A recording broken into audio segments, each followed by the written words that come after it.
Un grand merci d'être avec nous ce soir. Nous cherchions un sujet qui marque le début du printemps. On dit qu'on est au début du printemps, là, puis je crois qu'on a choisi un bon sujet parce que vous êtes nombreux ce soir. Alors, je me présente, Stéphane Schex, je suis la directrice du Cœur des Sciences. Nous allons parler ce soir d'agriculture urbaine et plus spécialement de fermes urbaines. Nous avons invité pour vous tout un panel. Vous allez voir, ils sont très colorés et très verbomoteurs. Alors, je ne sais pas s'ils vont respecter les durées que je leur ai données, mais je vais essayer de faire en sorte qu'on ne soit pas quand même ici jusqu'à minuit, même si ça va être très agréable. Alors, avant de les présenter et puis de leur donner la parole, j'aimerais remercier nos partenaires de la soirée. Alors, d'abord, le Carrefour de la recherche urbaine de Montréal. Et je remercie aussi Mixité, le carrefour d'innovation ouverte du pôle sur la ville résiliente de l'UQAM. Et le partenaire du Cœur des Sciences, le ministère de l'Économie, de l'Innovation et de l'Énergie du Québec. Merci évidemment également à l'équipe du Cœur des Sciences qui s'affaire tous les jours à vous préparer de beaux événements. Quelques mots sur le déroulement. Nous avons plusieurs intervenants. Je leur ai demandé de faire de courtes présentations, 15 minutes chacun, sur leurs projets respectifs, sur leurs thèmes de recherche. Et par la suite, on ouvrira une période de questions. Alors, pour la question, c'est toujours la même chose. Vous avez 2 micros dans la salle de chaque côté. Vous vous levez, vous essayez de poser des questions les plus concises possibles. Et je demanderai à nos intervenants de donner des réponses concises également. Alors, je vous présente maintenant nos panélistes dans leur ordre d'intervention et puis je les représenterai au fur et à mesure. Donc, nous allons avoir ce soir Éric Duchemin. Il est directeur scientifique et formation au laboratoire sur l'agriculture urbaine, le AULab. Est-ce qu'on dit AULab ou OLab? Alors, disons OLab. Et il est directeur aussi du Carrefour de recherche, d'expertise et de transfert en agriculture urbaine du Québec. Il est professeur associé à l'Institut des sciences de l'environnement de l'UQAM. C'est très long, mais pensez à lui comme Monsieur Agriculture urbaine et puis vous aurez retenu l'essentiel. Nous aurons aussi Benoît Gonneville-Dame. Il est directeur de la technologie chez Haut-Plan. Alors, il va vous expliquer ce que c'est plus tard. Il sera accompagné de sa collègue Sarah pour vous présenter leur projet. Nous aurons aussi Hélène Saint-Jacques, qui est directeur général de la centrale agricole. Et nous finirons avec Benoît Deperlongue, qui est directeur de la cuisine collective Hochelaga Maisonneuve. Vous allez en avoir pour votre argent ce soir. Alors, j'invite donc Éric Duchemin à monter sur scène. Et puis moi, je vous retrouve pour la période de questions tout à l'heure.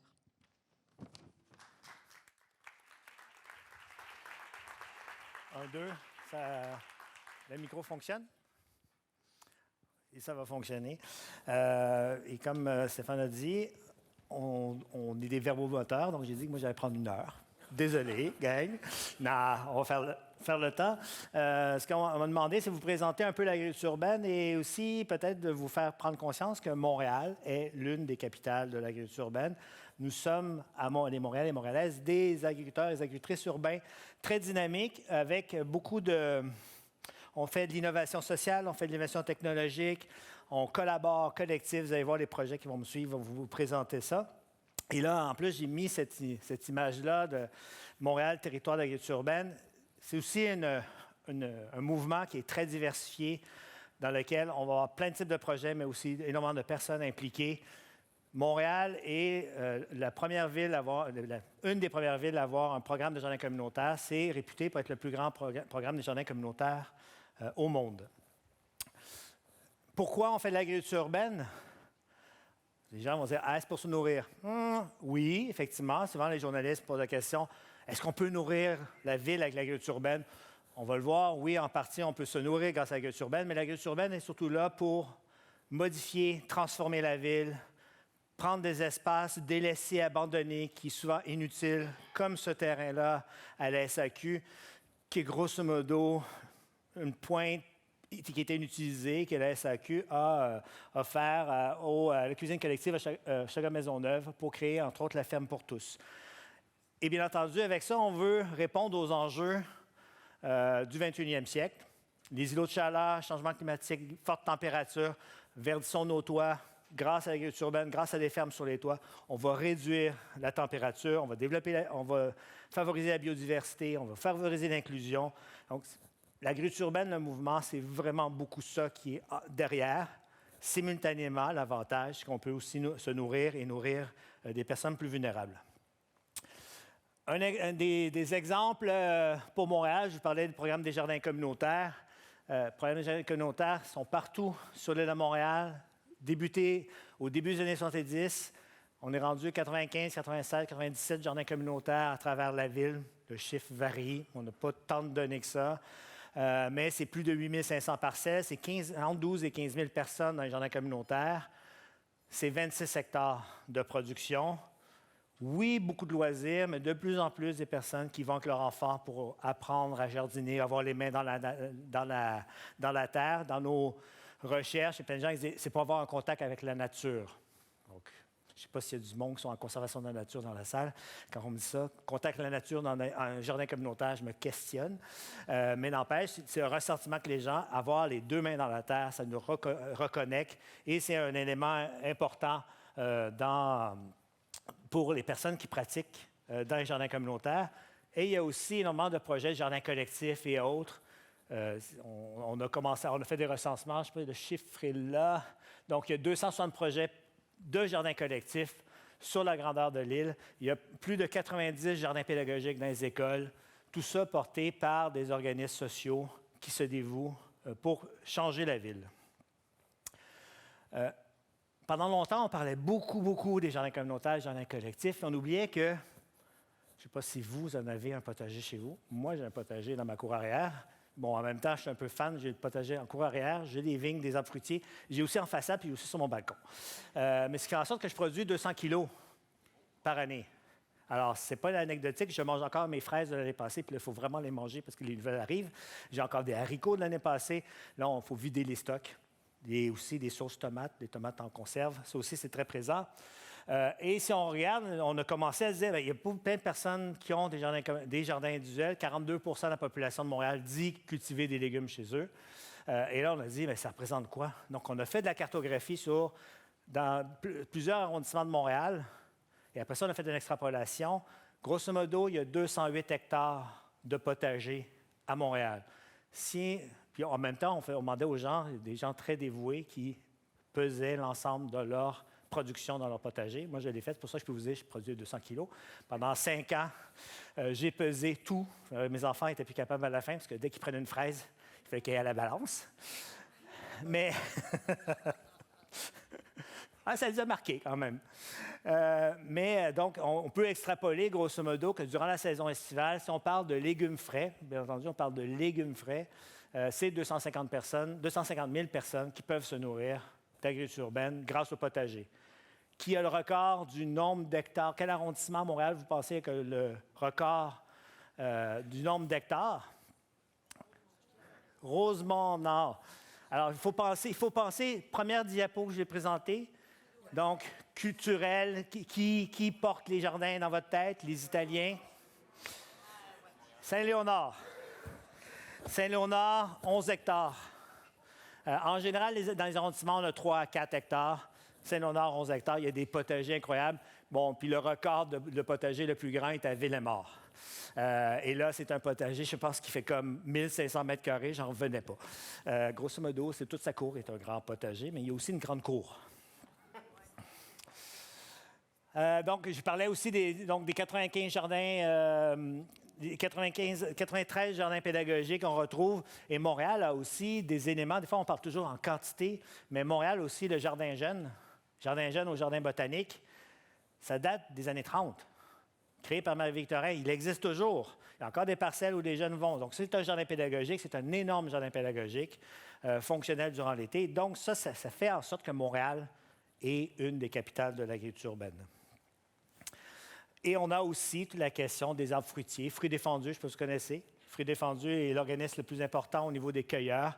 Donc, il y a plein de personnes qui, je sais pas, peut-être vous avez fait ça, planter un arbre fruitier. Il y a des programmes pour les arbres à Montréal, dont les arbres fruitiers. Les gens, ils plantent un pommier, ils ont l'impression qu'il va avoir 2-3 kilos, puis rapidement, l'arbre grossit, puis là, ils n'ont plus 2-3 kilos, ils ont plutôt 50, 100, 200 kilos. Alors, c'est beaucoup trop, puis il faut absolument cueillir. Donc, Fruits défendus vient cueillir ces fruits. Là, vous avez le chiffre de 2022, 2,6 tonnes de fruits cueillis. Et si on va, l'équivalent à Toronto, ils sont plutôt dans les 100-200 tonnes cueillies. Donc, fruits défendus pour accueillir beaucoup plus, simplement, qui n'ont pas la structure. C'est un regroupement bénévole. Donc, les bénévoles ont une limite, mais on voit qu'il y a vraiment un potentiel. Il y a vraiment énormément de fruits qui actuellement pourraient être cueillis à Montréal. Important, je pense, dans notre paysage, les fermes Louffa sont apparues en 2011. Première serre sur toit dans le monde. Plus gros projet de serre sur toit et plus gros projet d'agriculture urbaine sur toit au monde, 1,6 hectares dans l'arrondissement Saint-Laurent. Et ça a marqué un changement parce que c'est quelqu'un qui est arrivé, a investi son argent personnel pour construire un premier projet parce qu'il y croyait beaucoup. Et pour le Québec, pour Montréal, mais même au niveau mondial, ça a vraiment changé. C'est à ce moment-là qu'on a vu beaucoup apparaître les fermes urbaines. Donc, des entreprises agricoles, comme au plan qu'il va présenter plus tard, qui se sont dit hey, « non, mais moi, je vais être un fermier, je vais produire, je vais nourrir la population ». On pourrait parler de définition de l'agriculture urbaine. Oui, on nourrit, mais aussi il y a un lien. En général, il y a un lien. On va faire de l'économie circulaire, on va intégrer d'autres ressources. Donc, il y a vraiment une synergie métaboliste avec la ville, parce que des fois, c'est plus compliqué d'être en ville que d'être à l'extérieur. Mais il y a des avantages, qu'on est près de nos clients et des clientes. Et là, on voit ici la courbe, à partir de 2010, on voit l'explosion. C'est 30 % d'augmentation de nombre d'entreprises agricoles au Québec depuis 2010. Et en plus, les entreprises grossissent. Donc là, vous ne voyez pas, on voit souvent le nombre, mais en plus, les entreprises ont tendance à grossir. L'exemple même, c'est au plan. C'était tout petit dans l'est de l'île. Maintenant, ils sont rendus dans un très grand espace qui n'occupe pas tout, mais un jour, ils vont tout occuper. Donc, c'est vraiment, on voit que les entreprises grossissent. Les cuisines collectives à Maisonneuve, ça a commencé avec, sur le toit, un potager sur le toit. Maintenant, c'est rendu 2500 mètres carrés, à peu près, de ferme. Donc, on voit les projets ont grossi. Et j'ai mis les chiffres ici. Donc, vous avez Montréal, vous avez le logo de Montréal. À Montréal, en 2021, 56 entreprises agricoles. Paris. Puis on parle de Paris de 8 millions d'habitants, pas le petit Intramuros, donc l'ensemble de la ville de Paris. Les données sont toutes récentes, ça fait 3 semaines que je les ai, 60.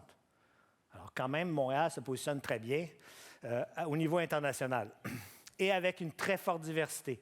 Donc on va avoir des championnières, production de micro-pousses, on va avoir production d'intérieur, production extérieure sur toit, et on va aussi, on a même une ferme aquacole. Production d'omble chevalier à Montréal. Mais Hélène va sûrement en parler. Non, sûrement. On verra. Donc, tout ça, ça nous amène à une réflexion au niveau de la recherche, toute la réflexion de comment considérer l'agriculture urbaine, sur quoi on doit travailler. Pourquoi ça me passionne autant, c'est parce que c'est tellement diversifié. On travaille autant sur les techniques agricoles, comment produire, comment avoir des nouvelles productions sur toit, des températures de 50 degrés et plus, parce qu'il fait très chaud sur un toit. Comment intégrer ça dans un nouveau système alimentaire, comment on va distribuer, parce qu'on ne peut pas passer par IGA, Provigo, les grandes chaînes, parce que c'est des petits projets, donc comment le faire? Après ça, il y a des ententes qui peuvent être faites avec des grands distributeurs, mais il y a aussi des nouveaux systèmes à mettre en place. C'est les questions du système urbain, comment ça va rentrer dans le métabolisme urbain, comment on peut changer la réglementation pour permettre des choses, parce que des fois, ce n'est pas permis. Il faut développer des nouveaux usages qui n'existaient pas. L'agriculture a été exclue de la ville à la fin de la Deuxième Guerre mondiale. Et là, on essaie de la remettre à l'intérieur, mais ça pose des enjeux. En Montréal, en ville en général, l'abattage est défendu. Mais si vous avez une ferme aquacole ou une ferme en aquaponie, mais vous avez des poissons. Les poissons, il va falloir les abattre un jour ou l'autre. Les insectes, ça reste un animal. Donc, tuer un insecte, c'est aussi de l'abattage. En général, on n'a pas le droit, la réglementation ne permet pas. Donc, il faut faire évoluer cette réglementation-là pour pouvoir revenir à l'agriculture, tout en contrôlant. Je ne suis pas sûr qu'on veut revenir dans les années 60 ou 50, où il y avait vraiment des porcheries urbaines. Mais ça existe dans certains pays. Il faut comprendre que nous, on l'a complètement exclu, mais ça existe quand même ailleurs. On parlait d'innovation, donc c'est beaucoup de place à l'innovation, particulièrement à Montréal. Innovation sur la mise en marché, sur les bâtiments. Donc ici, c'est le projet de la ligne verte, frais du toit, avec le IGA, c'est Sobeys, c'est l'entreprise Sobeys qui a monté ça, où finalement, on a réduit la superficie de terreau. Puis on s'est dit, on va réduire la superficie de terreau, donc on l'a diminué de moitié pour permettre le projet. La question, c'est est-ce qu'on est capable de produire? La réponse, c'est tester. Oui, c'est possible. Maintenant, on est capable de faire de la production maraîchère avec un terreau de 9 pouces au lieu de 16 pouces. est mise en marché direct parce que c'est en dessous, qui pose tout un enjeu de logistique, de réflexion, où la personne qui est propriétaire de ce IGA-là disait « Ah, mais là, si je vends ce qu'il y a du toit, je ne vendrai pas le reste, ça va tout détruire ma marque de commerce, puis là, mes autres fournisseurs ne seront pas contents. » Sobeys, dans son ensemble, ne sera pas content parce que c'est toute une grande chaîne. Mais finalement, ils se sont rendus compte c'est que les gens venaient pour frais du toit. Puis une fois rendus dans le IGA, bien, ils faisaient toutes leurs courses. Donc finalement, c'est un avantage pour eux. Donc les gens dépensaient plus sur le lieu. Innovation sociale, donc on développe vraiment des nouvelles approches. Puis c'est un peu ce qu'on porte, nous, au niveau du laboratoire. On se dit que la culture, on ne se pose pas la question s'il doit y avoir des bibliothèques dans les quartiers. Mais l'alimentation, c'est la même chose, c'est aussi essentiel que la culture. Comment ça se fait qu'on n'a pas des infrastructures collectives qui peuvent aider à la production dans des quartiers, dans les arrondissements? Bien, ce projet-là, ici, de la serre Émilie de Witt, c'est un peu ça. Cette serre-là appartient à l'arrondissement Ville-Marie. Il y a plein de projets comme ça, d'innovation sociale. À Cartierville, il y a Ferme de rue. C'est la même chose, on utilise un terrain d'église, on le transforme, puis on fait une action sociale avec. Donc, plein de projets. Innovation économique et environnementale, les champignonnières. Au début, ils produisaient tout sur des marcs de café, c'était super cool. On voulait réutiliser le marc de café, mais très rapidement, c'est un peu complexe. Maintenant, ils utilisent la drèche de bière. À Montréal, il y a plein de microbrasseries. La drèche est le résidu après avoir fait le brassin. Donc, toutes les microbrasseries ne savent pas quoi faire avec. On essaie de le valoriser. Il y a plein de moyens de le valoriser, mais entre autres, on peut le valoriser en produisant des champignons.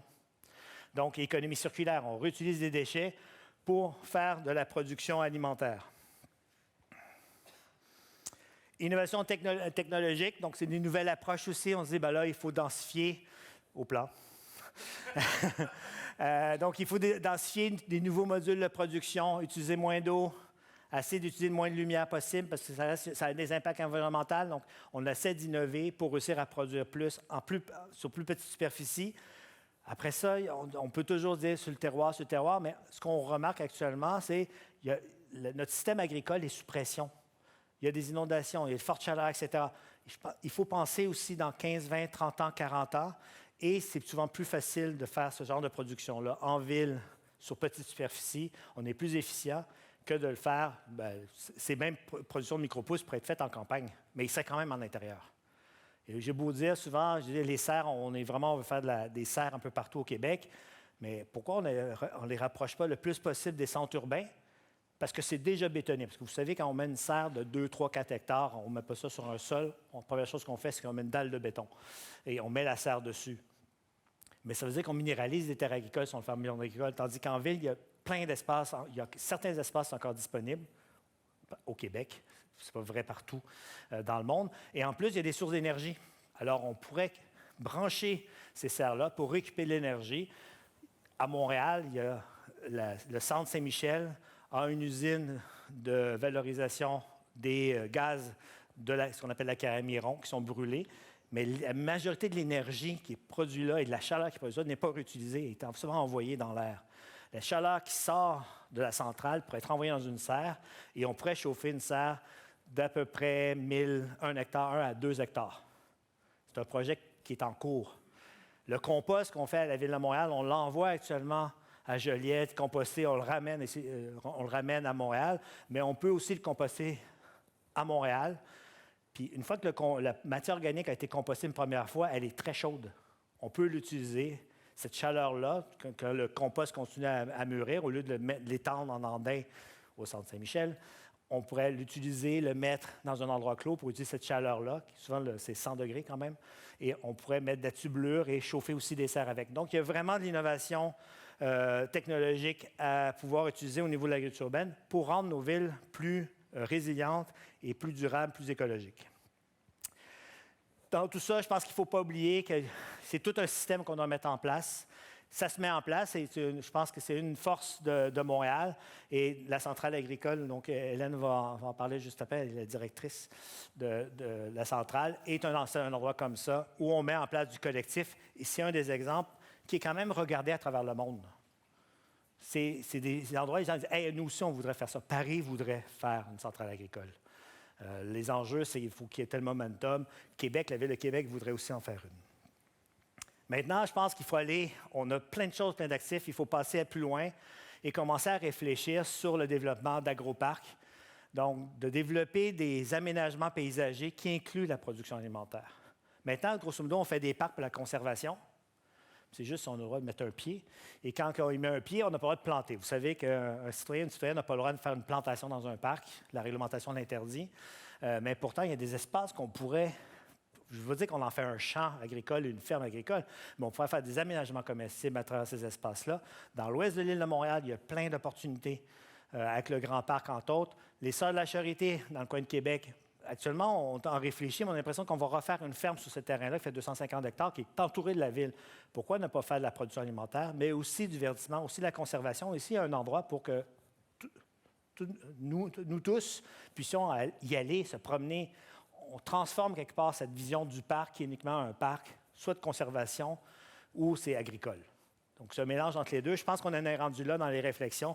Au niveau du laboratoire de agriculture urbaine, on travaille sur des projets pour voir autrement ces terres agricoles-là qui sont collées à la ville. Et la seule chose qu'on voit actuellement, c'est soit c'est agricole, soit c'est urbanisé.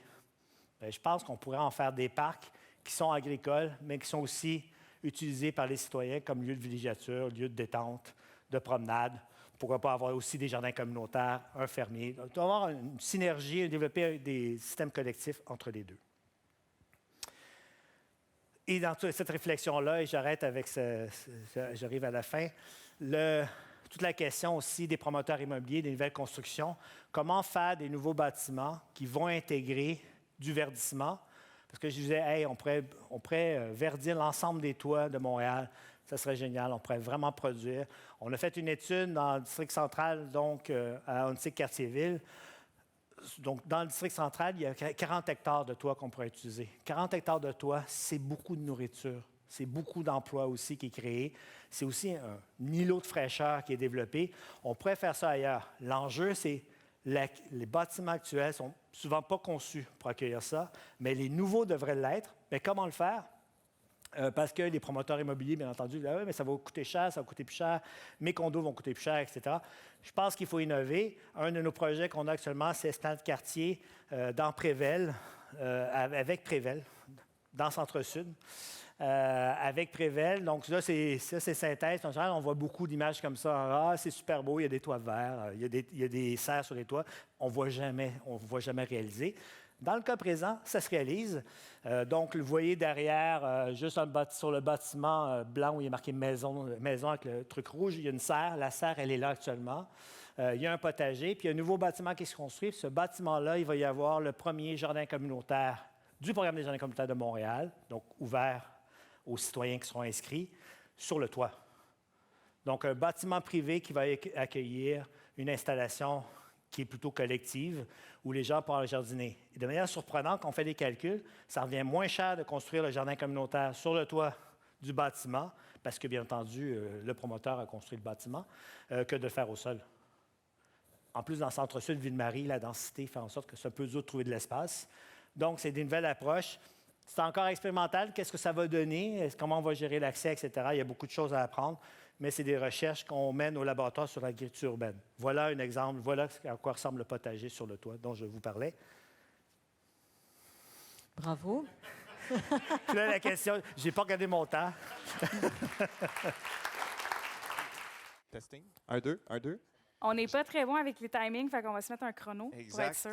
On a vraiment, en fait, tu connais vraiment incroyablement le domaine. C'est un survol génial. Impressionnant. Exact. Allô? Allô? On est au plan. Donc, Benoît Gonneville, je suis le directeur des technologies chez Au-Plan. Et... moi, c'est Sarah Farligina.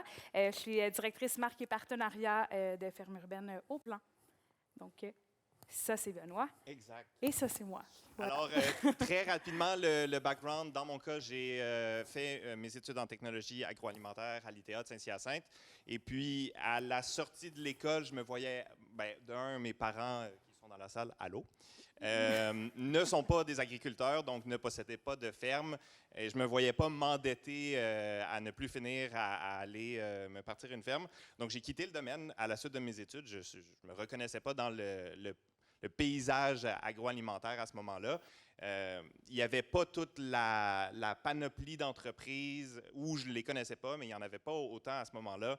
Et je suis allé dans un autre domaine, aller faire ma formation en événementiel, en charge de projet. Et à travers mes expériences, à travers mes rencontres, j'ai rencontré Au-Plan, qui m'a semblé être un projet extraordinaire qui venait chercher tout mon désir de mise en place de technologies, de mise en place de nouveaux grands projets d'envergure et aussi qui venait aller rechercher de mon enfance et de mes études toute cette passion sur l'agriculture. Donc, je suis, grâce à ce projet maintenant, rassemblé entre ma passion et mes études.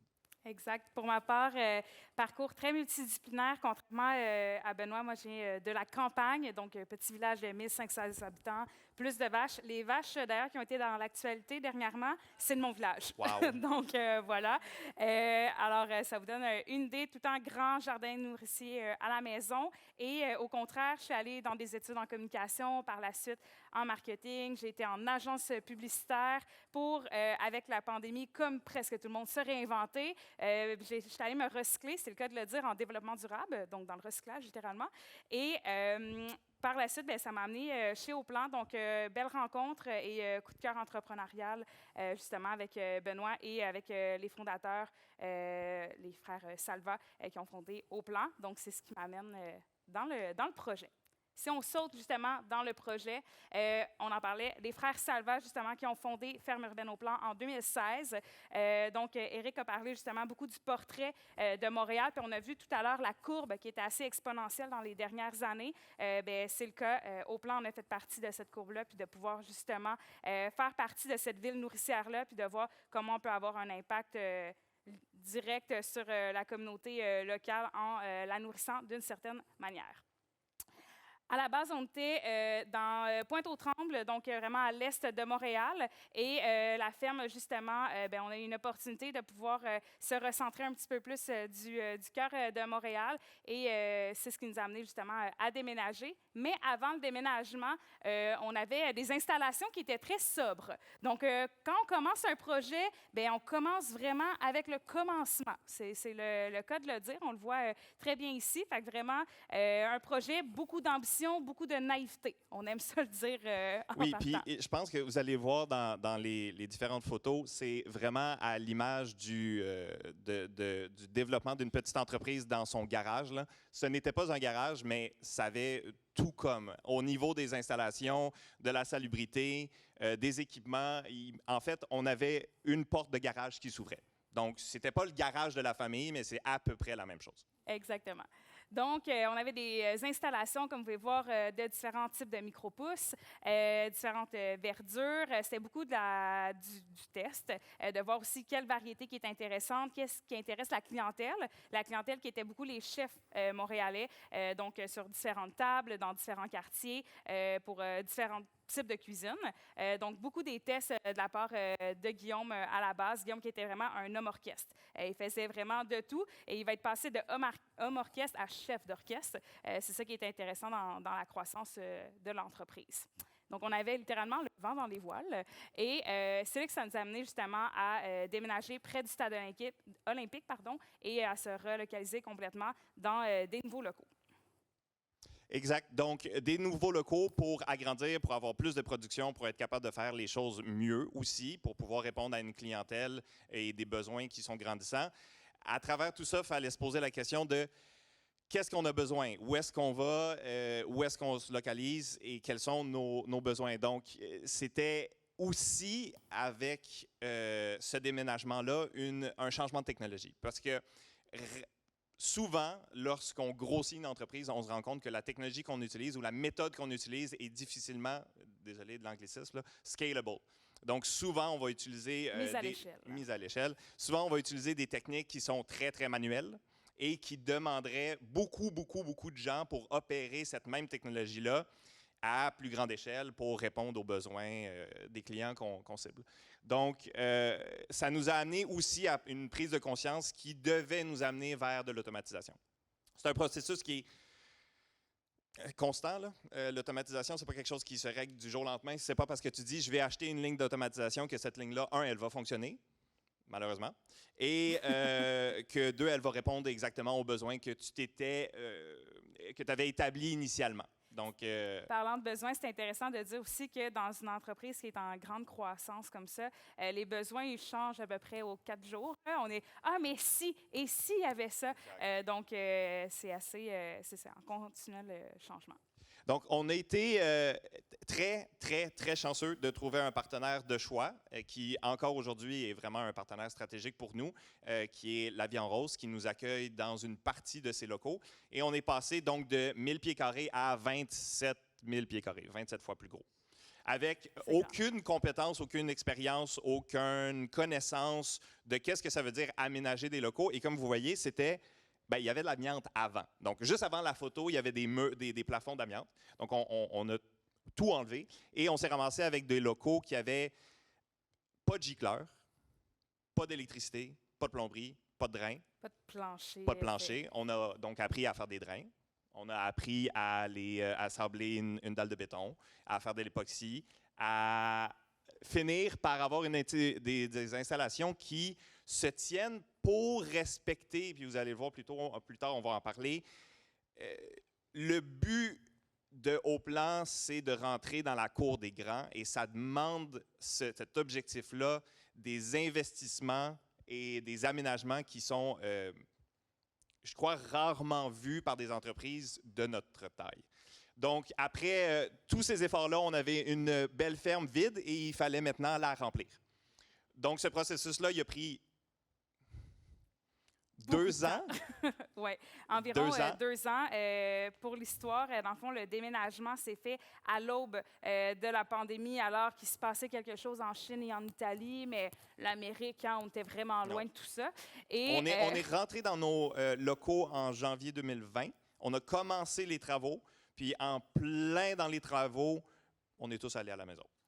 Donc, la maison, dans le fond, de Benoît et de Guillaume est devenue Haut-Plan. C'est pas mal ça. Ils ont pu justement, en même temps, en profiter pour aménager les locaux. Des fois, il faut essayer de voir le positif dans l'adversité. Comme vous avez vu les dernières photos, il y avait beaucoup de choses à faire. Ils ont eu du temps. Fait qu'ils ont pu aménager les locaux, justement.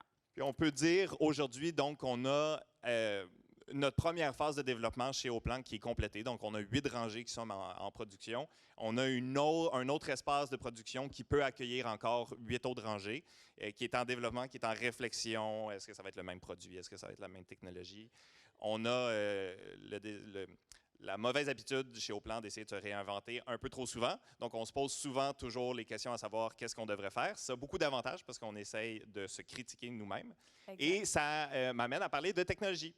Et dans les choses qui existent en agriculture intérieure, c'est l'hydroponie. Donc, c'est cette idée d'essayer de cultiver la plante hors sol, soit pour limiter ses intrants, mais aussi pour faciliter les opérations. Donc, dans une gestion intérieure d'une ferme, gérer de la terre, c'est quand même un défi. C'est un défi de salubrité, c'est un défi d'humidité, c'est un défi de bactéries, de sources de bactéries potentielles, de sources de mouches potentielles. Donc, il y a...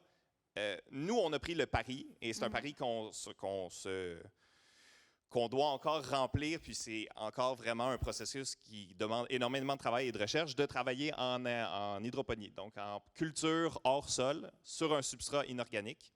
Et on envoie donc de l'eau aux plantes, une eau nutritive qui a le bon pH, la bonne balance de chacun des nutriments qui permet de faire grandir cette plante-là. Dans notre cas, nous, on est donc en micro-pousses puis en laitue. On est des cycles qui varient entre 7 et 14 jours. Au-dessus de ça vient plein de défis, qu'on parle de la tomate, du concombre. Il y a beaucoup d'entreprises maintenant qui essayent de pousser les limites de ce qui est possible à faire en hydroponie et en culture intérieure. Nous, on se concentre présentement à devenir les meilleurs qu'on peut être en production végétale. Donc là, vous avez une très belle image qui a été prise de notre ligne d'emballage. Donc, ça fait partie, comme je vous ai dit, des acquisitions qu'on a prises et des équipements qu'on a achetés, ça a été vraiment toute une aventure d'apprendre à connaître quels étaient nos besoins de mise en marché, puis quels étaient les équipements qui allaient nous aider à faire cette mise en marché-là. Dans notre cas, cet équipement-là est maintenant en fonction. On peut enfin l'utiliser. Ça a pris énormément de temps à la calibrer, à comprendre exactement comment elle fonctionnait, parce que l'industrie, comme elle est actuellement, n'a pas beaucoup d'expérience dans les produits qu'on emballe. Particulièrement, dans notre cas, la micro-pousse, c'est un produit qui est généralement emballé à la main. Donc, si on veut la démocratiser, si on veut la rendre disponible au plus de personnes qu'on peut, ça va passer à travers de l'automatisation, à travers de l'emballage. Et c'est un produit qui est très nouveau au niveau de cette manipulation-là. Exactement. Puis, on parle beaucoup de la manière dont, exemple, on va récolter la pousse, dont on va la semer ou la verdure. Mais aussi, après, vient toute la portion ensuite de la commercialisation, puis même les autres machines ou les autres éléments qu'on va avoir besoin dans notre chaîne pour pouvoir compléter le produit. Parce qu'on a beau le faire pousser, que tout se passe bien, mais après, il y a toute l'autre portion du travail qui est... Je pense que je vais parler fort. Ah, OK. Un travail de dur labeur. Donc, voilà, on vient beaucoup de machines et de complexité. Donc, des beaux casse-têtes.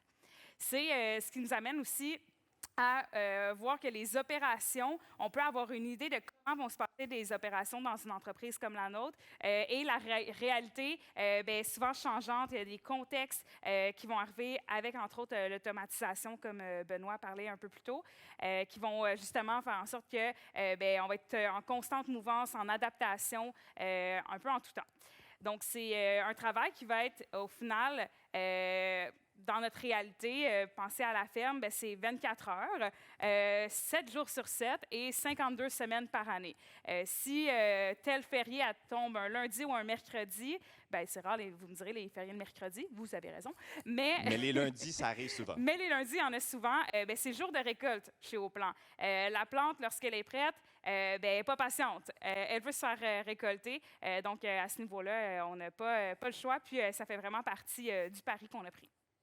Donc, ça demande d'aller chercher une équipe qui est prête à répondre à ce besoin-là. En milieu urbain, c'est quand même inhabituel. Donc, il faut... La réalité agricole, elle est plus connue par les gens des villages, des régions. Des régions, merci, mon Dieu. Et convaincre les gens de la ville de venir... s'engager dans ce pari qui est de produire de la nourriture 365 jours par année, c'est un défi. Puis ça, je pense que c'est quelque chose qu'il faut véhiculer, qu'il ne faut pas avoir de gêne à dire. Si on veut produire plus en ville, si on veut se nourrir dans notre localité, il faut que ça passe par des gens qui sont prêts à vivre aussi de ce rythme-là. Et le rythme agricole, il est quand même très exigeant. Donc, ça reste une réalité chez Haut-Plan d'aller trouver une équipe qui vit cette passion-là, qui vit cette exigence de la plante, d'être prête à un moment particulier, d'être transférée à un moment particulier, donc d'être semée à un moment particulier. Dans notre cas, on a des semis et on a des transferts qui se passent le dimanche. Peu importe ce qui se passe. Peu importe. Depuis tantôt, on vous montre des belles photos, mais là, vous êtes comme, sérieusement, dans les coulisses, ça ressemble à quoi, là? Donc, les coulisses, c'est pas tout le temps beau, c'est pas tout le temps parfait, il y a des choses qui traînent. C'est ça, la réalité aussi de l'agriculture urbaine. Ça vous donne un peu une idée du quotidien qu'il peut avoir, si on veut, l'animosité d'une journée. Il y a beaucoup de choses qui roulent. Si on vous le décrit très rapidement, on a à droite les semis, donc on a des gens qui sont en train de déplacer des plateaux qui vont être éventuellement semés ou qui ont déjà été semés, qui vont être mis en salle de germination. Donc ces gens-là vont avoir des gants lorsque c'est nécessaire qui manipulent la plante directement, mais sinon ça va être toujours donc un filet. On travaille fort aussi à instaurer des pratiques ou d'avoir des équipements qui vont être moins polluants. Donc on est beaucoup dans des contextes de salubrité puis alimentaire.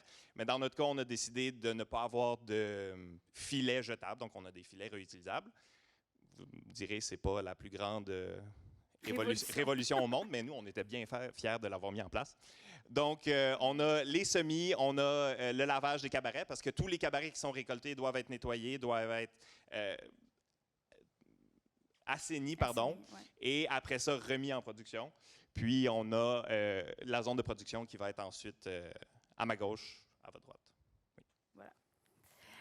Aussi, ça prend une équipe. Tu sais, ça, on en parle beaucoup. Puis, l'humain qui est au cœur des entreprises, c'est un sujet qui est très d'actualité. Puis, pour nous, c'est donner vraiment des filtres décisionnels pour arriver avec une équipe qui répondait non seulement à notre besoin, mais à notre vision. Puis, de pourquoi on a envie de se lever le matin pour faire ça 365 jours par année. Puis, vous les avez là. C'est vraiment, pour nous, juste une histoire de gros bon sens. Mais c'est quelque chose qui est important de pouvoir justement se dire avec qui on a envie de collaborer à cette grande mission-là. On va aller rapidement parce que sinon, je vais me faire chicaner par Stéphane, mais on vous parlait de tout le avant, mais il y a aussi le après, puis on va passer vite par rapport à la commercialisation, mais c'est quelque chose qui est à ne pas négliger. Un peu plus tôt, Éric parlait, exemple, des gros joueurs, comme on parle, exemple, de Sobeys, qu'on parle de Metro, de Costco, peu importe. Rentrer dans les grandes ligues, c'est ce qu'on a fait, c'est ce qu'on a, je veux dire, tenté, mais non, on le fait.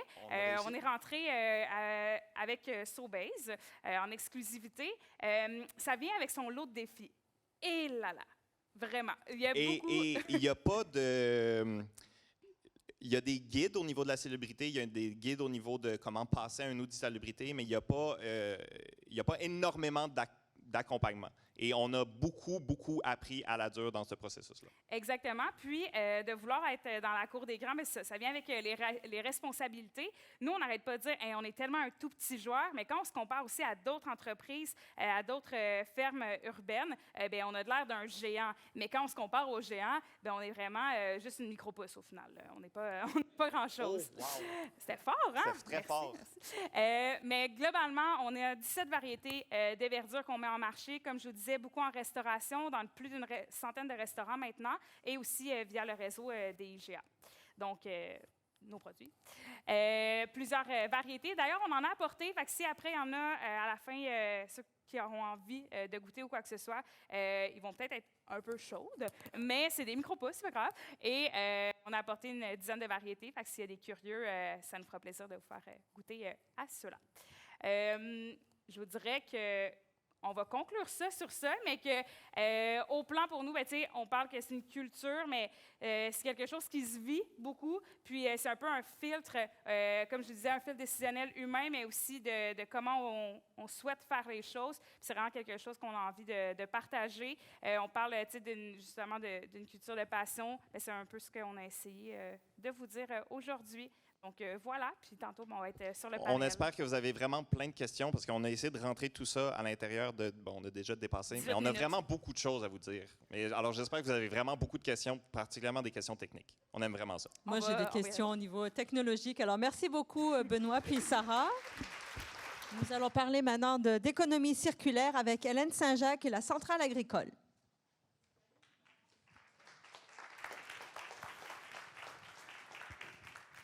Salut! Moi, c'est Hélène. J'écris mon nom LN. Je suis une personne non-binaire. J'utilise principalement le masculin quand je parle de moi, fait que soyez pas surpris. Ben oui. C'est moi qui fais ça? Ben, on va le faire ensemble. OK. Celui-là. Ouais, c'est ça.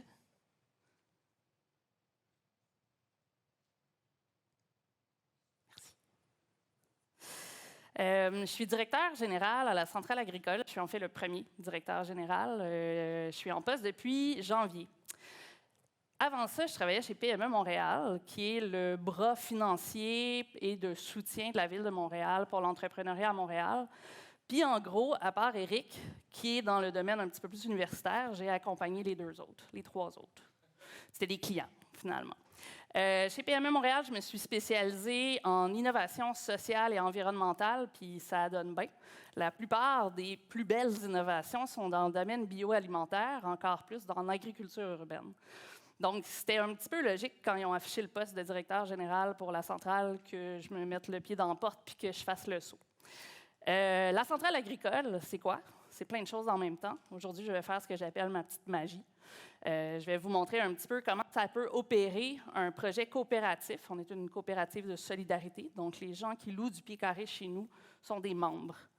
On a deux sortes de membres. On a des membres qui sont des producteurs, donc on a un producteur de poissons, 2 producteurs de champignons, des producteurs de pousses, de micro-pousses. On a maintenant en devenir, il n'est pas encore coopté, mais c'est juste une question de temps, un apiculteur.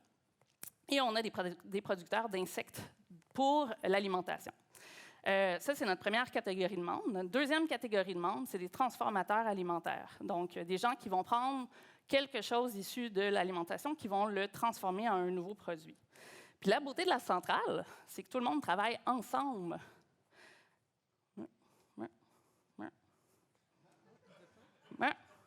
Yeah! Donc, ici, par exemple, on a une champignonnière. Bien, les substrats de champignons, Éric vous en a déjà parlé, en général, c'est issu de l'économie circulaire. Donc, ce que nos champignonnières vont faire, c'est venir mettre à l'intérieur de leur substrat ce qui était le déchet d'une autre entreprise. On a parlé de marque de café. Effectivement, c'est un petit peu moins populaire maintenant qu'on a trouvé d'autres substrats fonctionnels. Mais au sein de la centrale, ce qui va être utilisé pour les substrats, c'est entre autres les résidus du torréfacteur de café qu'on a chez nous. Ça va être les résidus de drèche de microbrasserie qu'un de nos producteurs va chercher chez les microbrasseurs. Ce membre-là, la coopérative Boomerang, déshydrate la drèche de microbrasserie, la passe au moulin et font de la farine de drèche. On peut changer à peu près 15 % d'une farine blanche par de la farine de drèche dans une recette. Ça donne un petit goût, un petit peu le même goût que vous retrouvez dans une stout. Fait un peu sucré, un peu caramélisé vers la fin. C'est une autre des solutions au problème que Éric décrivait tout à l'heure de gestion de la drèche de microbrasserie. En gros, au bout de 24 heures, bien, ça pue. Fait qu'il faut le gérer vite. Puis les seules solutions qui existaient à Montréal n'étaient pas très satisfaisantes pour les microbrasseurs. C'est pour ça qu'il y a entre autres beaucoup de monde qui se sont mis à faire de l'économie circulaire avec cette denrée-là. Donc, nos champignonnières vont fabriquer leur substrat à partir de ce qui étaient les déchets de d'autres personnes. Ici, on a notre torréfacteur. Quand il reçoit son café, la première chose qu'il fait, c'est d'enlever la petite écorce argentée qui est autour du grain. Puis, il est très fier de dire qu'il n'en a jamais jeté. Il a toujours trouvé quelqu'un pour revaloriser cette petite écorce-là. À la centrale, on a 50 synergies en économie circulaire, c'est-à-dire qu'à peu près tout le monde collabore avec au moins une personne à l'intérieur de la centrale ou à l'extérieur de la centrale. En ce moment, sa petite pellicule argentée est envoyée chez notre producteur de mycomatériaux. Donc, c'est quelqu'un qui va prendre de la drèche de microbrasserie, la petite pelure argentée du café, du brin de scie issu de la construction. Il se fait des moules. Il va mettre tous ces matériaux-là à l'intérieur du moule, puis il va inoculer son mycélium. Au bout de 2 semaines, ça donne un matériel qui est ignifuge, insonorisant, et qui va permettre, entre autres, de faire un isolant pour la construction. Donc, c'est vraiment des mycomatériaux. Il est capable de produire de la brique, il est capable de produire des 2x4. Son rêve, je ne sais pas s'il va y arriver un jour, là, mais ce serait que quand tu te construis une maison, tu puisses produire tes champignons à côté. Tous tes matériaux, tu les mets en production, au bout de 2 semaines, ils sont prêts et tu les amènes dans ta maison. Je ne sais pas à quel point c'est réaliste, mais moi, je suis là pour vous vendre son rêve à lui. C'est ça ma job. Moi, je pitch les projets de mon monde. Donc, à la centrale agricole, on a 90 000 pieds carrés intérieurs. On a commencé ça il y a 3 ans et demi. Moi, j'aime ça décrire la centrale, puis Éric, tu sais que je t'aime beaucoup, mais j'aime ça décrire ça comme un projet de coin de table UQAMien. Puis il n'y a pas de blague là-dedans, je suis un double, presque triple gradué de l'UQAM. La première fois que je suis arrivée à la centrale, j'ai fait « Ah, je me sens comme dans mon asso étudiante. » Donc, on est parti il y a 3 ans et demi avec 5 000 pieds carrés. Un local tout petit où 5 membres étaient à l'intérieur du local puis se partageaient les espaces. Là-dedans, il y avait entre autres Tricyc qui produit les insectes, qui sont maintenant rendus à 10 000 pieds carrés. Donc, le modèle de la centrale, il est intéressant parce qu'il vient d'un besoin réel. La plupart des entreprises en agriculture urbaine, quand ils se présentent chez un bailleur de fonds pour obtenir leur premier financement, le bailleur de fonds va regarder les chiffres, puis va voir que ce n'est pas rentable avant 1, 2, 3 ans. Fait que la plupart des bailleurs de fonds vont dire, bien là, c'est un projet risqué, moi, je ne mettrai pas d'argent là-dedans. Puis, les investissements requis pour la première année d'opération, tu signes ton bail, tu fais tes améliorations locatives, puis là, tu as besoin de tous tes équipements. Au plan, vous en a parlé, c'est cher. La centrale agricole, finalement, c'est du pied carré pas cher. C'est notre premier mandat. Moi, je suis gestionnaire d'immeubles. J'offre du pied carré le plus abordable possible pour les membres. Et je leur offre des services mutualisés. j'ai 2 cuisines, j'ai des chambres froides, j'ai des chambres de congélation, des déshydrateurs industriels, un composteur industriel. Tout ça, c'est en place pour que, quand les membres arrivent, il n'y ait pas besoin d'implanter ça tout de suite dans leur espace de production à eux. Ils ont peut-être besoin d'une cuisine, mais ils ne sont peut-être pas rendus assez gros au niveau de leur chiffre pour la construire dans leurs locaux. Ils peuvent utiliser les notes en attendant. La plupart des services sont gratuits. Il y en a certains qui sont payants, dépendant comment le coût de revient pour la centrale de ces services-là. Le gros avantage pour les membres de cette mutualisation-là, c'est aussi le fait que tu n'as pas à payer pour un équipement que tu vas utiliser juste quelques heures par semaine. Quand tu seras rendu à l'utiliser sur un réseau de 24 ou 48 heures dans une semaine, ce sera différent. Tu pourras te payer ton propre équipement, ça va être justifié. Mais tant que tu es à petite échelle, tu peux bénéficier des services qui sont offerts à la centrale. On offre aussi du soutien pour que les membres collaborent entre eux. Donc, moi, aujourd'hui, j'avais une rencontre entre 2 membres, un producteur de poissons qui rejette des boues, puis un producteur de plantes, exactement comme au plan. Je pense que vous ne faites pas les mêmes sortes, par exemple. Puis, l'objectif, c'est qu'il y a un membre au milieu de cette rencontre-là, dans le fond. Puis là, je vous décris quelque chose de physique. J'ai mon producteur de poissons ici, j'ai mon producteur de pousses ici. Puis au milieu, on veut faire un projet pilote, une vitrine, une mise à l'échelle d'un système qui reprend les boues, les transforme pour faire un fertilisant naturel, pour envoyer de l'autre bord, pour alimenter la production de pousses. Donc, moi, mon rôle à la centrale, c'est aussi de soutenir ces innovations-là qui demandent des investissements, qui demandent la recherche et développement, qu'on ne sait pas si ça va marcher. On est vraiment dans l'innovation pure, mais à la centrale, on a tout ce qu'il faut pour soutenir ces innovations-là, puis permettre à nos membres d'essayer des affaires qu'ils ne pourraient peut-être pas faire s'ils n'étaient pas à l'intérieur de la centrale. Des petites pousses qui bougent. Fait qu'on a notre producteur Tricycle, comme je vous disais, qui est à 10 000 pieds carrés. Tricycle, c'est un exemple d'économie circulaire. Tout ce qu'ils peuvent faire à l'intérieur de leur circuit de production qui revalorise des intrants, donc quelque chose qui arrive d'ailleurs, ou qui revalorise leurs extrants, ils vont le faire. Leurs insectes sont nourris principalement avec de la pulpe de fruits et légumes qui arrivent notamment de chez Loop, qui est aussi en économie circulaire. Le caca d'insectes, ça s'appelle du frasse, va être revalorisé sous forme de fertilisant, donc avec la même entreprise dont je viens de vous parler, Circulus Agtech. Et une fois que tout ça est fini, s'ils ont un résidu, bien, ils vont l'envoyer au composteur. Puis ce qui est cool, c'est que notre composteur, finalement, c'est comme le début d'une nouvelle vie. Éric vous a parlé tout à l'heure des serres qui sont chauffées avec du compost. Bien, c'est un des projets dans lesquels on va investir notre compost dans la prochaine année pour faire des tests maison, pour essayer de voir on est capable de faire à bas coût un système de revalorisation de la chaleur pour chauffer une serre en milieu urbain.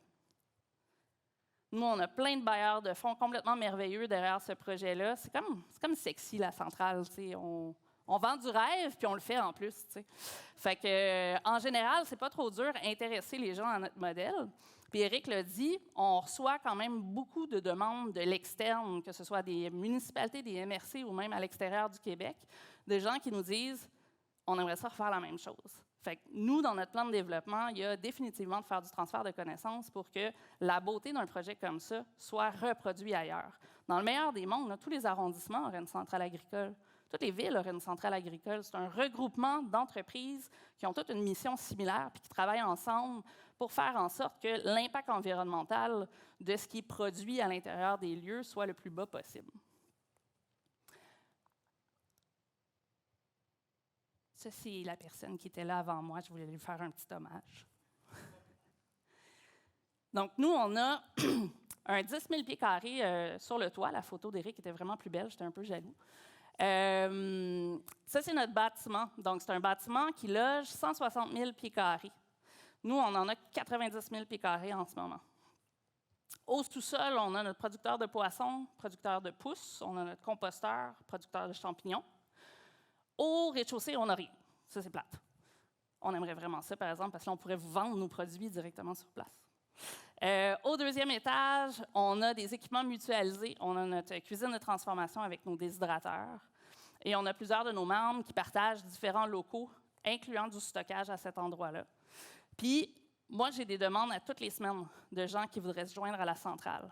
Ce qu'il faut garder en tête, c'est que pour se joindre à la centrale, il faut que tu sois capable au minimum de me présenter un plan d'affaires, puis des prévisions financières. Donc, tous les projets d'idéation, moi, je vais les retourner vers les gens qui font de l'accompagnement dans le système, notamment du monde comme chez PME Montréal, là où je travaillais avant, pour qu'ils nous reviennent avec au minimum quelque chose qui nous permet de voir si le projet mérite d'être soutenu dans le contexte de la centrale. Puis je pense que le morceau qui est le plus important à retenir, c'est quelqu'un qui vient me voir pour produire de la salsa, puis qui s'en va chez Samy Fruits à côté acheter ses affaires. Il n'y aura pas de pied carré à la centrale. Moi, ce qui m'intéresse, c'est qu'est-ce que tu amènes à la centrale, avec qui tu vas collaborer, ou qu'est-ce que tu peux retirer de ta présence à la centrale. Comment tu vas t'inscrire dans cet écosystème-là où tout le monde se connaît, tout le monde se parle, tout le monde collabore ensemble. Des fois, il y a des produits à la centrale là, qui peuvent faire le tour de 2 ou 3 producteurs avant de tomber au compost. Donc, la fin d'un cycle de production, ça peut toujours être le début d'un nouveau cycle de revalorisation. Puis quelqu'un qui voudrait juste venir faire de la salsa pour utiliser les services mutualisés, bien, ce n'est pas intéressant pour nous. Il n'y a absolument rien qui fit dans l'esprit coopératif de ce projet-là.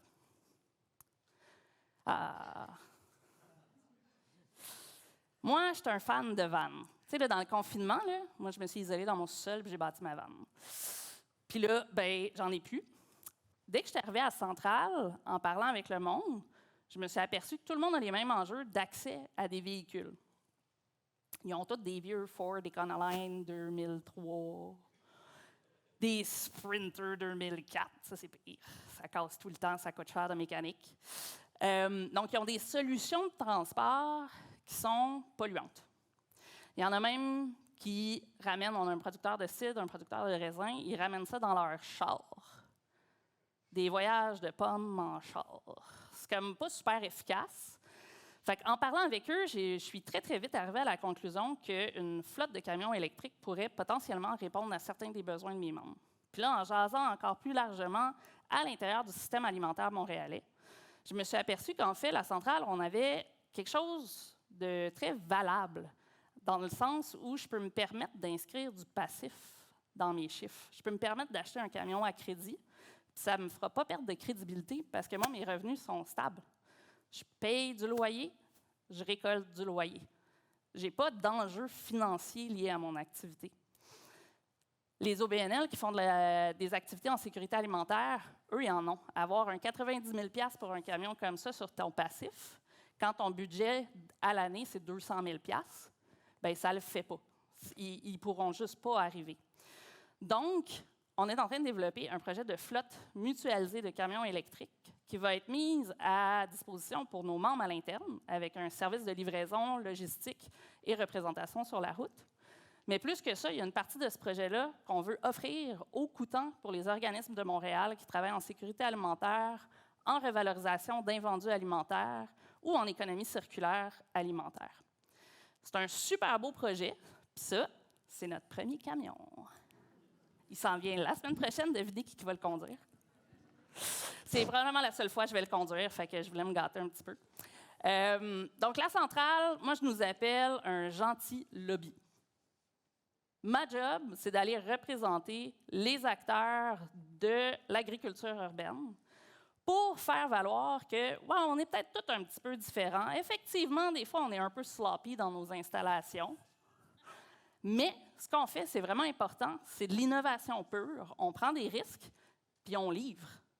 Sur les 22 entreprises qui sont passées à la centrale, il y en a 2 qui ont fermé en 3 ans et demi. Je pense qu'on a réussi à montrer que notre modèle, il fonctionne, qui permet de soutenir l'entrepreneuriat, de soutenir l'innovation, de réduire les coûts d'opération de tout le monde, puis de faire en sorte que toutes ces entreprises-là sont plus fortes parce qu'ils prennent part à un projet comme la centrale agricole. Puis la prochaine phase de développement pour nous, c'est d'aller chercher du monde comme au plan, comme Benoît aux Cuisines Collectives, pour leur dire « Venez être membre externe chez nous. On ne vous loue pas de pieds carrés parce que bientôt, il n'y aura plus de place dans le bâtiment. Là, vous l'avez vu, il est tout petit, le bâtiment. On en a déjà le 2/3. Fait que, il ne reste plus tant de place que ça pour des gros projets. Puis une fois qu'il va être à saturation, nous, notre objectif, ce n'est pas de mettre le monde dehors pour en faire rentrer des nouveaux. On plafonne à 10 000 pieds carrés le maximum qu'un membre peut avoir. Puis après ça, si le membre veut continuer à prendre de l'expansion, il peut garder ces bureaux-là puis aller ailleurs s'il veut ou il peut déménager. La plupart ne veulent pas déménager parce que c'est le fun d'être à la centrale. Fait que la prochaine étape pour nous, c'est cette phase-là de développement pour offrir des services à ceux qui sont à l'extérieur de notre bâtiment, mais qui font quand même partie de cet écosystème-là d'innovation qui vise tous les mêmes objectifs, réduire l'impact environnemental, augmenter la sécurité alimentaire, puis s'assurer que tout le monde a accès à des fruits et légumes produits le plus localement possible. Merci. Merci beaucoup, Hélène. Tu vas faire naître des idées. Alors, dernière intervention, Benoît de Perlongue, directeur de la cuisine collective au Hochelaga Maisonneuve, va nous parler d'innovation sociale. Alors, le plus dur, en général, quand on passe en dernier, c'est qu'il faut être aussi intelligent que les autres. Bonsoir tout le monde. On va parler d'innovation sociale, on va parler d'humain, beaucoup. La cuisine collective au Hochelaga Maisonneuve, qui est beaucoup dans l'innovation sociale, est pourtant un organisme apprenant depuis bientôt 36 ans et qui continue à progresser dans ce sens-là. On parle de groupe de cuisine collective, qui est l'ADN d'origine de la cuisine collective. Pas anodin, les cuisines collectives au Québec démarrent dans Hochelaga Maisonneuve, démarrent dans la nôtre, et qui produisent aujourd'hui 1400 cuisines collectives à la grandeur du Québec. Une entreprise d'insertion, une ferme agricole qui est beaucoup plus récente, et un réseau d'approvisionnement en milieu précaire. Alors, des groupes de cuisine collective, ça veut dire quoi? Ça veut dire beaucoup de monde, beaucoup de variété, de diversité, d'inclusion, de partage, de bobos de la vie qui se réunissent au même endroit. Alors, on parle de gens à capacité restreinte, on parle d'institutionnels, on parle de citoyens, de jeunes travailleurs qui n'arrivent pas à rejoindre les fins de mois, on parle d'étudiants qui comprennent que c'est compliqué de payer un loyer quand on arrive à Montréal et qui ont besoin de se rassembler ensemble. On parle de groupes d'itinérance, on parle de santé mentale, de déficience intellectuelle. C'est un lieu de vie extraordinaire. On pourrait faire un roman à l'intérieur des cuisines collectives. C'est une entreprise d'insertion, donc c'est 41 apprenants dans 4 métiers différents. L'entreprise d'insertion est un projet qui démarre en partenariat entre des organismes communautaires et Service Québec, il y a quelques années en arrière, où il fallait créer un milieu réel de travail. On n'est pas une école, on n'est pas un centre de formation. Donc nos apprenants passent 6 mois avec nous et on les accompagne ensuite, par la suite, pendant 2 ans sur le marché du travail. Pour nous, c'est 41 apprenants dans 4 métiers. Traditionnellement la cuisine, depuis toujours. Ensuite, c'est greffé depuis 2 ans le service de magasinier, service à la clientèle, et tout dernièrement, depuis cette année, en agriculture. Nous parlons d'innovation sociale, mais on parle aussi et surtout, dans le cadre de la cuisine collective et d'autres entreprises d'insertion, d'une approche économique au service du social. Nous avons des activités purement économiques qui ont pour vocation de pouvoir desservir le social. Donc, nous avons la cuisine collective en soi-même. Les gens ont leurs activités, mais achètent chez nous aussi les produits dont ils ont besoin. Nous avons la Solidaire, qui est le plus à gauche pour vous, qui est un plateau de formation que nous avons au siège social de la CSN, où la cafétéria est gérée par des apprenants et qui permettent d'avoir un dernier plateau de formation en cuisine et en service à la clientèle. Les marchés solidaires, qui sont le lieu où sont vendus une partie de nos légumes. Et à l'intérieur de la cuisine collective, vous l'avez en dessous, qui est le premier plateau de formation, le service traiteur, qui dessert l'ensemble de l'île de Montréal. Donc parlons de la ferme, puisqu'on est ici pour parler d'agriculture urbaine principalement. Nous démarrons sur le toit potager de la cuisine, qui est une ancienne caisse populaire. Ce toit potager avait l'enjeu, dans Hochelaga Maisonneuve, on a les égouts qui s'affaissent. Donc un gros orage fait que ça refoule dans nos sous-sols. On a décidé de revoir notre toit et de le transformer en potager avec des jardinières hors sol qui permet d'avoir 40% de l'eau qui reste une demi-heure dans les jardinières avant de rejoindre les égouts. Et ça a réussi jusqu'à il n'y a pas si longtemps que ça à faire la job.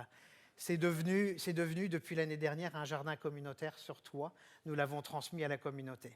Quand on a fait ce potager-là, c'était un exercice qui était purement un exercice mécanique de bâtiment. Ce qu'on n'a pas vu venir, c'est qu'en faisant ça, on a produit moins qu'Éric dans son jardin, mais on a quand même produit 700 kilos sur le toit. On a fait ça aussi à un moment où l'école Baril, qui avait été détruite en face de chez nous, s'est reconstruite. Donc on a eu des groupes écoles, et puis dans les groupes écoles qui avaient été remis dans l'école Baril, il y avait beaucoup de groupes avec des troubles de comportement, des difficultés, des enjeux. Donc on a mis la cuisine à disposition. Donc les groupes écoles venaient en cuisine, sur le toit, les mains dans la terre. Je saluerai un partenaire de travail de longue date aussi avec Alvéole, où on s'est retrouvé avec les jeunes qui qui avait les abeilles entre les mains et qui continue à le faire. Donc ça a été un projet extraordinaire, mais on a retrouvé nos groupes de cuisine collective qui étaient individuellement, chacun à son tour en cuisine, se retrouver en commun sur le toit. Donc on pouvait avoir les jeunes du docteur Julien en même temps qu'un groupe d'itinérants, un groupe en santé mentale, tout le monde sur le toit en même temps, des gens qui normalement ne se fréquentent pas au même moment. En 2018, je parlais d'alvéoles, c'est l'arrivée de nos ruches. Alors c'est sûr que 2016-2017, on a progressé sur notre agriculture, sur le toit, on a eu des expertises qui sont venues nous aider, mais le fait d'avoir les ruches qui arrivent a quand même fait une progression de 20% de production de récolte sur le toit, ce n'était pas anodin. Ça nous a amené à nous dire, si on fait ça, à chaque fois qu'on va s'implanter quelque part, on va rajouter des ruches, ce que nous faisons depuis. En développant ça, par la suite, en progressant dans notre implication dans la communauté, on est allé s'installer autour du 5600 Hochelaga, qui est un peu plus dans l'est de l'arrondissement. Et on a développé sur cet édifice-là des jardinières tout autour de l'édifice. Au début, on avait la belle idée de vouloir faire comme l'UFA, sur le toit. Le toit n'est pas capable de le prendre. On a voulu se mettre derrière. Il y a un truc qui s'appelle le REM qui devait arriver. On a voulu se mettre à gauche. Il y a un truc qui s'appelle le REM qui devait monter vers le nord. Donc, à la place, on a décidé de se mettre partout autour. Entre ce projet-là et la cafétéria qu'on a à la CSN, on a réalisé qu'on pouvait avoir une équipe horticole de professionnels. Donc, on est passé à 3 employés permanents sur la ferme. On parlait tout à l'heure avec Eric, j'entendais parler d'arbres fruitiers. Donc on a d'autres organisations comme les CJE qui sont venus jouer avec nous avec la récolterie en préemployabilité à découvrir ce qu'on faisait sur la ferme. Préemployabilité, nous sommes une entreprise d'insertion, donc ça fait le petit bout de chemin. En développant le 5600 Hochelaga, la SAQ nous aborde en nous demandant de venir voir un terrain qu'ils ont chez eux, voir si on pouvait faire quelque chose avec ça. Donc là, Eric, tu m'as parlé de mètres carrés. Moi, je suis en pieds carrés. Je me suis intégré. Donc, on est arrivé en pieds carrés. La SAQ nous permet de nous installer chez eux. C'est 30 000 pieds carrés plantés en pleine terre. Donc là, on quittait les jardinières, on passe en maraîchage. Chose intéressante, toujours la volonté de l'autonomie puis de la capacité d'agir de nos groupes de cuisine puis de notre système économique. On veut que ça dure plus longtemps. Donc on installe une serre à 30 pieds de large par 190 pieds de long. Tout ça, ça a été implanté au mois de juillet l'année dernière. On commence à planter à l'intérieur et sur le terrain à la mi-juillet à peu près. On finit à 7 tonnes de légumes. 7 tonnes de légumes et puis on passe à une équipe horticole permanente de 5 employés permanents sur la ferme. Faisant ça, on se dit, là c'est le temps. On va partir à un parcours d'insertion socio-professionnelle sur la ferme. Ce qu'on démarre cette année. On passe cette année avec l'ajout de Scientific Game, qui est un autre endroit un peu au-dessus du 5600 Hochelaga sur la rue de l'Assomption. Scientific Game produit les gratteux de l'Auto-Québec. Donc là, on réinstalle un autre 22 000 pieds carrés sur ce terrain-là. Il va y avoir une serre également. Cette serre va être intéressante parce qu'ils produisent des gratteux. On va récupérer l'air chaud de l'imprimerie, puis on va aller la shooter dans la serre. Donc là, on va avoir une serre annuelle, 12 mois par année. À la SAQ, elle est actuellement à 10 mois par année. On l'avait plantée au mois de juillet l'année dernière. Elle est plantée depuis bientôt 2 mois maintenant. On est déjà dans les 2e récoltes à l'intérieur de la serre. Scientific Game arrive, donc on passe maintenant aujourd'hui à 60 000 pieds carrés plantés. La SAQ s'ennuie, Scientific Game aussi, donc on est à un peu plus de 100 arbres fruitiers qui ont été rajoutés sur l'ensemble des terrains. Ça va prendre un peu plus de temps à produire quelques fruits là-dessus. On a planté également depuis l'année dernière un peu plus de 300 petits fruits autour de la serre et autour des différents potagers, autant Scientific Game qu'à la SAQ. Depuis 2022, nous sommes officiellement devenus des agriculteurs. Benoît a dû prendre le statut de cutéreux et il vit très bien avec. L'insertion professionnelle. Nous avons démarré cette année le parcours d'insertion socio-professionnelle sur la ferme. Donc nous allons avoir à peu près une quinzaine d'apprenants sur la ferme en insertion socio-professionnelle sur un parcours de 6 mois. Dedans, on a décidé de monter d'une coche sur une catégorie d'apprenants. Nous allons avoir un parcours de 14 mois pour des participants qui sont des personnes autistes. Un 4 mois de préemployabilité, un 6 mois de parcours et un 4 mois à la fin où on accompagne à la fois l'apprenant, mais on accompagne également l'entreprise à être capable d'accueillir ces apprenants dans le milieu de l'entreprise. Alors territorialement, ça veut dire quoi? On est présent sur plusieurs endroits. Donc on a démarré sur notre toit. On est aussi présent au siège social de la CSN, Fonds d'Action, Caisse d'économie solidaire, où on a un terrain qui est ici, où on a pu mettre notre agriculture urbaine. On est présent au 5600, à la SAQ, Scientific Game. Un autre terrain nous attend l'année prochaine. On devrait finir en plantation à peu près à 130 000 pieds carrés l'année prochaine. Ça, c'est le terrain de la SAQ qui a été implanté. Donc, il y a eu tout un travail pour faire cette structure d'implantation. On parlait de partenariat. Le partenariat est hyper important sur ce qu'on fait au niveau de la ferme. Si je prends, vous avez les jardinières, non, c'est sur la photo d'après, moi je la vois là, pas vous. Mais quand on implante ça, l'agronomie vient d'un partenariat avec le Haut-Lab et qui vient nous donner un coup de main au niveau de l'implantation sur les sites. La SAQ vient jouer avec la Sauverdi pour l'implantation des arbres fruitiers. Je parlais du CJE d'Hochelaga-Maisonneuve avec la récolterie, la préemployabilité. Donc tout ça, c'est des éléments qui sont importants où l'humain est au cœur de ceci. Je vous parlais, et puis je reviendrai presque en arrière, quand je vous parle Scientific Game, le 5100 et la SAQ, quand on parle de vouloir avoir un impact au niveau du développement social, le milieu des affaires, le milieu corporatif est prêt à donner du terrain, à céder du terrain, puis du terrain qui est propre, on est en pleine terre. Mais ils cherchent leur avenue pour venir s'intégrer au niveau du tissu social. On offre cette opportunité-là quand on le fait. Quand je disais qu'on ne pouvait pas mettre de serre, c'est ce que ça a donné. On s'est installé partout autour, à l'intérieur de ça. On développe, quand on parlait des groupes de cuisine et puis des gens qui venaient s'impliquer sur le toit, en venant jouer dans le milieu des affaires et puis dans les milieux corporatifs qui nous cèdent leur terrain, on s'est dit, pourquoi ne pas pousser plus loin l'impact d'une économie au service du social, mais qui vient transformer l'environnement et vient jouer dans l'expérience employée. L'année dernière, avec l'implantation à la SAQ, nous avons fini à peu plus de 140 bénévoles sur le terrain. Cette année, en démarrant l'ajout de Scientific Game, avant même de commencer, on est déjà à 80 bénévoles d'impliqués sur l'ensemble des terrains. Qu'est-ce qu'on fait de nos légumes? Alors, on parle vraiment d'un écosystème où on vient soutenir notre communauté. La cuisine collective, depuis 4 ans, est un réseau de distribution dans sa communauté. On l'a démarré avec la Covid. On ne savait pas la valeur de notre organisation sur certaines choses. Quand la Covid vient taper la cuisine collective, l'ensemble des groupes s'arrêtent de cuisiner. Donc, à la place qu'ils cuisinent, nous avons cuisiné à leur place et on l'a livré dans la communauté, mais on ne pouvait pas livrer en porte-à-porte. Donc, on a décidé de s'adresser aux organismes qui venaient chez nous. Et on a donné aux organismes ces plats qui étaient cuisinés pour que ça monte dans les HLM. Il y avait, et puis il y en a quelques-uns que j'ai vus dans la salle qui ont participé à cet exercice-là. On ne pouvait pas livrer, c'était trop gros. Il y a une quarantaine de bénévoles cyclistes qui s'ennuyaient chez eux, qui ont décidé de sortir leur vélo, même en hiver, et qui amenaient tout ça avec des cargos, etc., pour aller le livrer dans l'ensemble du milieu. Quand on a fait cet exercice-là, on a constaté que la communauté était prête à avoir un réseau de distribution collégial, complexe, où tout le monde s'articulait ensemble. On est allé de la même façon au niveau de la ferme. La production de la ferme fait que 30% de ce qu'on produit est donné en milieu HLM aux familles monoparentales en situation de crise. Quand je dis cet élément-là, c'est parce que la cuisine doit cibler un élément. On s'entend que les organismes qui sont en milieu HLM, qui distribuent, ils connaissent leur clientèle, ils connaissent la priorité, et c'est eux qui font cette distribution-là en fonction de leur priorité. On a fini à 7 tonnes l'année dernière. La cible cette année, en ayant déjà commencé les récoltes, va être à peu près de 20 tonnes sur l'année.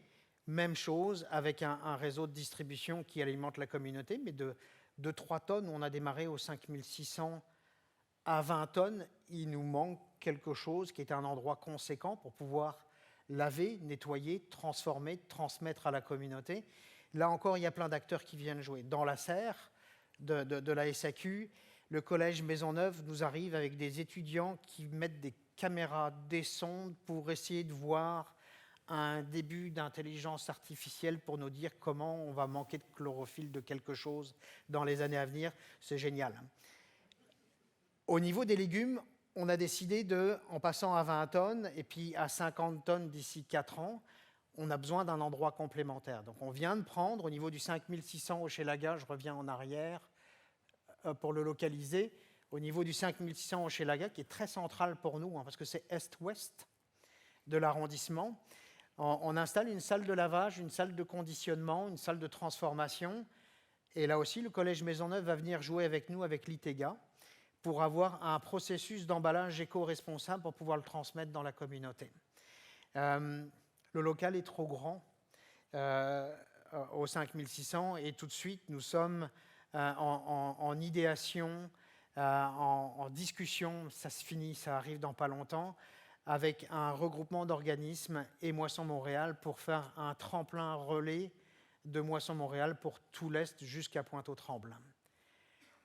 Ça veut dire quoi? Ça veut dire qu'au lieu d'avoir 40 camions pour le peu d'organismes qui les ont, à aller à Ville-Saint-Laurent, c'est un camion qui viendrait chez nous et ensuite à plusieurs organismes, peut-être toi à un moment donné, des camions sont mis à disposition pour aller livrer à droite à gauche. Donc là, on est dans les discussions, on est en train de l'arrimer, ça va monter en puissance progressivement au niveau du nombre d'organismes. On finit d'arrimer ça pour le rendre faisable. Et donc voilà à peu près où est la cuisine collective à l'heure actuelle. Ça, c'était il y a 3 semaines, les récoltes dans la serre. Le local qui est à côté, c'est le local de tous les semis. Donc les semis, pour nous, l'année dernière, c'était pratiquement 16 000 $ de semis pour faire l'implantation. Aujourd'hui, sur l'ensemble des sites, nous les produisons nous-mêmes. Nous avons une équipe de 8 employés permanents sur la ferme. Nous avons nos premiers apprenants, personnes autistes, qui sont en parcours avec nous, qui ont commencé. C'est génial. Donc on parle, d'ici 5 ans, de 50 tonnes de légumes, de 200 arbres fruitiers. Et puis pourquoi pas, avec un petit rêve d'avoir les écoles du territoire dans Hochelaga-Maisonneuve qui sont en mesure d'avoir des légumes qui n'ont pas fait beaucoup de kilomètres, qui arrivent dans leurs assiettes. Le central de transformation et d'approvisionnement est en train de se construire à l'heure actuelle. Donc la distribution puis la livraison vers l'Est est en train de commencer, c'est en train d'arriver. Donc voilà ce que fait la cuisine collective. C'est très large quand on parle de développement social. Si je prends les organisations qui sont là, YAM, Bouffaction, Société de loisirs Pointe-aux-Trembles s'occuperont du réseau de distribution avec la cuisine collective. La Corbeille Bordeaux-Cartierville, pourtant c'est à l'opposé, mais ils ont un regroupement de producteurs et de grossistes qui leur donnent les légumes qui vont nous rajouter dans nos commandes pour aller dans les organismes à droite à gauche. Le réseau alimentaire de l'Est de Montréal est un des organisations qui nous fédèrent entre nous pour le faire. Et puis pour que ça fonctionne, je disais Pointe-aux-Trembles, donc la Société de loisirs fédère les organismes à Pointe-aux-Trembles. L'Entre-Jeunes de Mercier-Ouest s'occupe du réseau de Tétroville, Bouffaction Rosemont dans Rosemont, puis la cuisine collective à côté de l'arrondissement. Les marchés solidaires, c'est cette année 3 marchés publics qui sont gérés en partenariat avec YAM et la cuisine collective sur le territoire d'Hochelaga-Maisonneuve. Dans le Centre-Sud, depuis que nous sommes actifs au niveau de la production, le marché Frontenac est un de nos acheteurs qui est fidèle et qui nous soutient dans le développement de cela. C'est aussi pour les marchés et puis pour d'autres producteurs, la capacité d'avoir des légumes, s'ils ne se vendent pas sur le marché, ils reviennent chez nous, on les transforme, on le renvoie dans la communauté. Et si je prenais l'exemple de la cuisine collective, quand on parle d'économie circulaire tout à l'heure, en temps normal, la cuisine collective, je veux dire avant Covid, là il y a eu un petit ralentissement, mais avant Covid, la cuisine collective achetait pour un peu plus de 80 000 $ de légumes. Ils les autoproduisent eux-mêmes et ils se les vendent à eux-mêmes. Donc la ferme, cette année, va vendre à la cuisine collective, à des paniers de saison, va vendre à 7 restaurants et aux organismes qui sont producteurs en sécurité alimentaire dans l'Est de Montréal. Je dirais si Eric gérait un organisme, il est en pénurie de main-d'œuvre, c'est notre cas pour les 10 prochaines années, ben, on va essayer de lui produire ses légumes, les éplucher, les découper, les stimer, les congeler, lui envoyer. On va récupérer les épluchures, les fans de carottes, tout ça, faire des bouillons, des soupes avec.